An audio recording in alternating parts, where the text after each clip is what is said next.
પાછું સિહોર વટી નાના હુરકા આવ્યો ક્યાં સિંહોર વટે.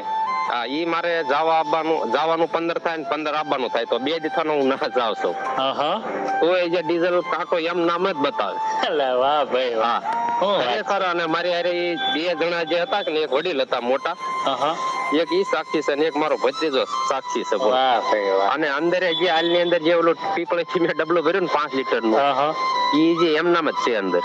હવે તમારી એક કહાની કેવી છે ખબર છે કે ભજનદાસ બાપાએ જેમ કેમ આશીર્વાદ આપ્યા હતા કે ગાડીમાં પેટ્રોલ નાખતા ને આક્યા રાખજો. હવે તમારે આક્યા રાખવાનું સમજી લે. તમારા બાપા મને એમ થાય કે ટાંકી ખોલતો નહીં ને આ ડબલો એક હારે રાખજે. બસ ડબલું હારે રાખો તમે, ટાંકીનું ઢાંકણું તમે ખોલતા નહીં. નમસ્કાર દર્શક મિત્રો, વિડીયોમાં આપનું હાર્દિક સ્વાગત છે. તો મિત્રો, ભોળાદ ભાલ તો તમે બધાએ જોયેલો જ હશે. અને ત્યાં જે દાનભા છે તેમની ઉપર એક ચેલેન્જ આપેલી છે કે 5 કરોડ રૂપિયાની ચેલેન્જ આપેલી છે. તો તે કોને આપેલી છે તેના વિશેની સંપૂર્ણ માહિતી આપણે આ વિડીયોના માધ્યમથી આપીશું. તો વિડીયોને અંત સુધી જોજો.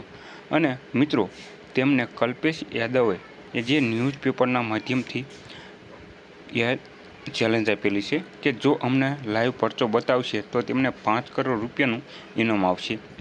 અને અત્યારે હાલમાં સોશિયલ મીડિયામાં ઘણા એવા કોલ રેકોર્ડિંગ અને તેમનો વિડીયો પણ વાયરલ થઈ રહ્યો છે. તો તમે જોઈ શકો છો. અને મિત્રો, આ જે છે તે ભાઈ સિંહોરના છે અને તેમને પણ લાઈવ પરચો બતાવવામાં આવેલો હતો કે 300 રૂપિયાનું ડીઝલ અને 8 દિવસથી વધારે ટ્રેક્ટર ચલાવી રહ્યા છે તો પણ હજી તેમાં ડીઝલ ખૂટતું નથી. તો આ એક લાઈવ પરચો છે.